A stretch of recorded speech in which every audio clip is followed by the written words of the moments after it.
เมยสูงค่ะเมื่อในเป็นวันที่22เดือนธันวาคมที่4ปี2025เป็นวันโปรดค่ะในตอนในเดี๋ยวเนาะพี่น้องค่ะมารับถอมด้วยข่าวง้าวเกี่ยวกับเลยลองเพศสภาวะเพศแผ่นดินไหวเนี่ยค่ะเมื่อเลียวในแผ่นดินในก็ยังตึกอยู่ๆเซไวอยู่ติ๊กๆตั้มใจอำไปไลยังตึกลีออนกันฟ้างลีออนกันไม่ใจอยู่เนี่ยค่ะเหลือไสนั่นค่ะได้มาอ่านตั้งหันถึงพี่น้องเฮาค่ะได้มาอบโอ้ตั้งพี่น้องเฮาค่ะเนี่ยค่ะเนาะคลิปออนตั้งในก็ลาดว่าได้มาอบโอ้ตั้งพี่น้องเฮาค่ะ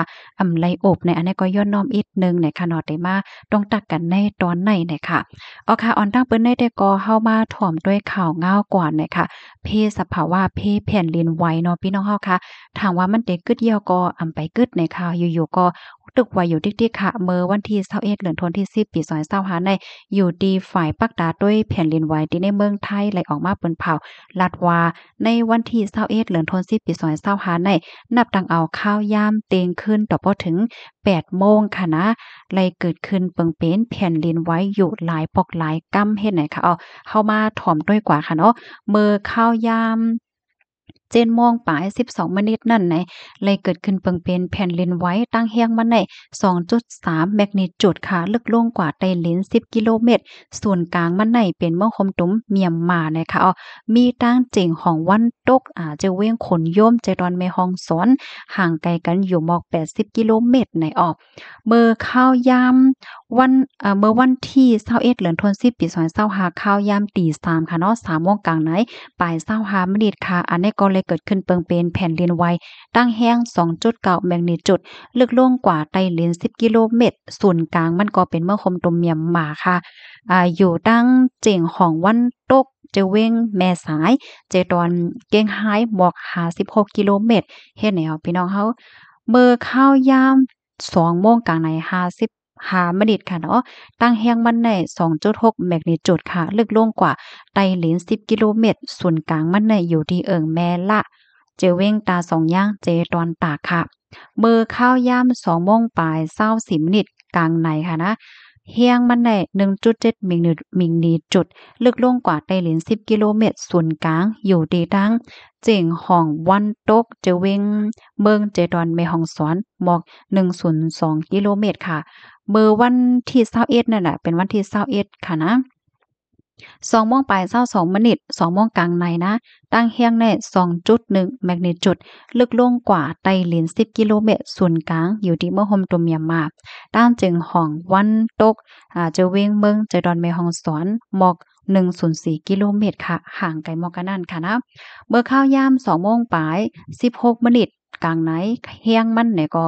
2.0แมกนิจูดลึกลงกว่าไต้หลิน10กิโลเมตรศูนย์กลางมันอยู่ที่เมืองโฮมตุมเมียนมาค่ะนะ ตั้งเจิงห้องวันตกเจอเว้งเบิงใจดอนแม่ฮ่องสอนยานไก่หมอก1ปากกิโลเมตรค่ะมื้อข้าวยาม9โมงปลาย19มินิค่ะแห้งสั่นไหวมันได้2.8แมกนิจูดลึกลงกว่าไต้หลิน10กิโลเมตรศูนย์กลางอยู่ที่เมืองโฮมตุมเมียนมาค่ะอยู่ด้านเจิงห้องวันตกเจอเว้งเบิงใจดอนแม่ฮ่องสอนหมอก169กิโลเมตรเฮ็ดไหนค่ะมื้อเข้าอันในอันที่ว่ามาตั้งเสียงทั้งหมดมื้อไกลเนี่ยเป็นวันที่21ค่ะนะกับในเฮาค่ะมาด้วยวันที่20ข้าวยาม2โมงกลางใน87มินิตั้งเฮียงมาใน2.7แมกนิจูดลึกลงกว่าไต้หลินใน10กิโลเมตรศูนย์กลางเป็นที่มหมตมเมียนมาค่ะยานไก่ตั้งเจอเวียงแม่เสรียงใจดอนแม่ฮ่องสอนหมอก1ปาก47กิโลเมตรค่ะมื้อเข้ายาม8โมงปลาย55มินิวันที่19เดือนธันวาคมปี2025ตั้งเฮียงใน3.6แมกนิจูดลึกลงกว่าไต้เหลียน10กิโลเมตรศูนย์กลางเมื่อคมตุมเมียนมาเนาะมันอยู่ตั้งจึงห้องวันตกจะเว้งเบิ่งจะดอนแม่ฮ่องสอนหมอก2ปากิโลเมตรเนี่ยค่ะข้อมูลตอนในคาลิปีมาที่ห้องการข่าวคมชัดลึกออกไว้นะคะอันนี้ก็ค่ะได้ก็แค่ย้อนหันว่าพี่ๆน้องๆเฮาค่ะอันอยู่ไว้ตั้งเมืองใต้ค่ะเนาะก็ให้ฟังกันนิดนึงค่ะนะ เพราะว่าเรียนลิ้นตั้งแม่ฮ่องสอนในเป็นเว้งไหลเว้งไหลนะคะหย่อมๆว่าพี่น้องค่ะเดฮู้อยู่ค่ะเนาะว่ามันเป็นตั้งปอตอนไหลว่าสังว่าจังได๋นะคะในก็มันเป็นแผ่นดินไหวอยู่หลายปอกหลายกำเฮ็ดไหนคะเนาะก็ฟังอยู่ฟังกินกันค่ะเนาะก้อยน่ะว่าอย่าไปตกใจหนังเก่าเฮ็ดไหนคะเนาะเพราะว่าเฮาค่ะก็ด้วยแผ่นตีเด้ๆมันไหนเฮาค่ะที่ฮู้ว่ามันเป็นที่เว้งไหลเฮ็ดไหนนั่นค่ะน่ะก้อยน่ะว่าเพราะว่าเป็นแลนลิ้นมาตั้งแม่ฮ่องสอนเนี่ยก็จังหนังที่ฮู้กันอันยาวค่ะก็ย้อนให้พี่น้องเฮาค่ะ และฮับโหกข่าวง่าวโหนในเหี่ยวก็ฟังกันค่ะเนาะฟังอยู่ฟังกินกันนะคะเจออันอยู่จอมปื้นตีเนาะอันที่มันอยู่จ้อมป้านตาบ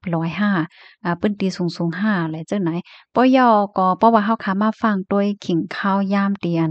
แผ่นดินไหวเนี่ยค่ะนะมันเป็นข้าวเปิ้นรับเปิ้นนอนนั่นหลายเนาะกลางในเจ้าๆเต็งขึ้นจ้ายว่าสว่าเจ้าในเฮ็ดไหนค่ะอ๋อค่ะข้อมูลตอนนี้เด็กก็มีหมอกกะนายกุ้ยเนี่ยเนาะกำในค่ะเนี่ยก็ได้ย้อนมาอ่านตั้งหันถึงพี่น้องเฮาเยาว์หน่อยค่ะอ๋อค่ะถ่อมกันอยู่ที่ไรตั้งไรพองต้องตักกันบ้านไรค่ะพี่ๆน้องๆเฮาค่ะ ก้นหลงก้นหลงล่มความใต้ห้องว่าไหนเนาะก้นหลงล่มค่ะยินโจมตีเพิ่มเถียมคอม่นมาหน่อยค่ะเนาะมาแทงค่ะปีจ้ายอาชาในคะเนาะหมายสงค่ะเมืองใต้ปอดของแต่ก็ห้องว่ามินกมินกำหนำอยู่จ้อมโตซัดค่ะตั้งเฮาแต่ห้องไว้ให้น่ะเนาะค่ะยินจมนำตีเพิ่มเติมข้อมูลมาค่ะนะ อันนี้ก็ให้ฟังกันไหนค่ะเนาะ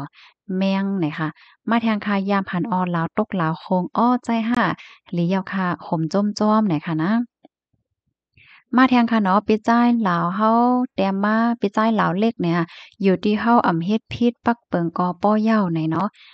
ค่ะใจเหย้าค่ะเนาะปักเปิงได้ก็อืมอย่าไว้เมามางค่ะเนาะพ่อย่ามมาเหลียวในปักเปิงได้อยู่จ้อมปักเปิงในหลีเหลือใส่เปิ้นเหย้าหน่อยค่ะ มาแทนค่ะเนาะปิจ้ายลงแต่มาว่ากงกาวน้ำห้องว่ากงกาวน้ำค่ะตีหนึ่งเลยตีหนึ่งก็ห้องอำเหมือนกันในค่ะเนาะนั่นคือป้อเตแตกเลี้ยงนั่นค่ะเฮาเนี่ยก็ไล่เอาหางแหน่บ้าเฮ็ดจังได๋เนาะยามหันอยู่ค่ะโอ้โฮมีก้นยามหันลาวหยอดกันนำแย้เนาะแต่ว่าขี้ลาวหยอดนั่นเนาะเนี่ยเนาะค่ะใจยาวค่ะเนาะมาแทงค่ะล้างให้หมดในว่าเนาะลองจับเพียนหน่อยค่ะ เพราะว่ามาด้วยจากแผ่นก็ลีโก้แก่เนาะลีโกลีกากแต่ค่ะพี่ๆน้องๆเฮาให้ฟังกันนำน้ำหน่อยค่ะเนาะมาแทงค่ะยังไปยามหันเสพอค่ะไปยามหันค่ะเมินกันค่าเฮาก็ไปยามหัน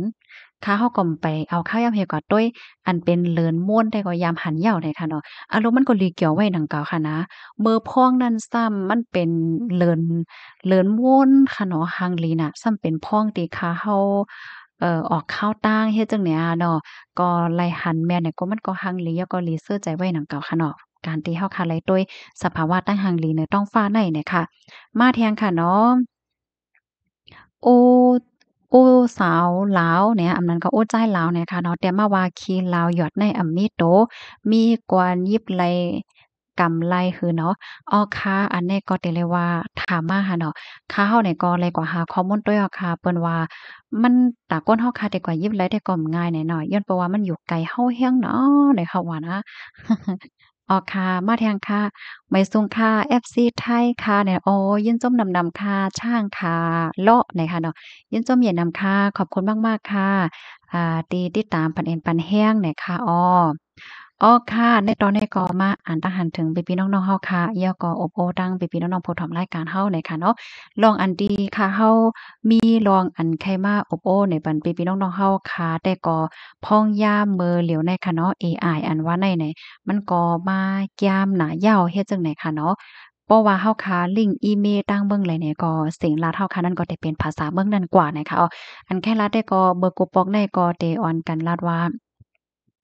เฮาคาลัดลองสังเสียมว่าเฮาคาลัดก็ได้ก้อยประเด็มโฮโยเนี่ยบ่เหลียวได้ก็ว่าจังนั้นแนมแค่ระยะค่ะเนาะเอไอเนี่ยก็มันก็โฮความใต้เหี่ยวก็มันก็แปลอยู่ยาวเฮ็ดจังได๋ค่ะเนาะเป็นซ้ำว่ามังคอมังถอยบางอันได้ก็มันก็เตรียมไปถูกว่าในเซตาก็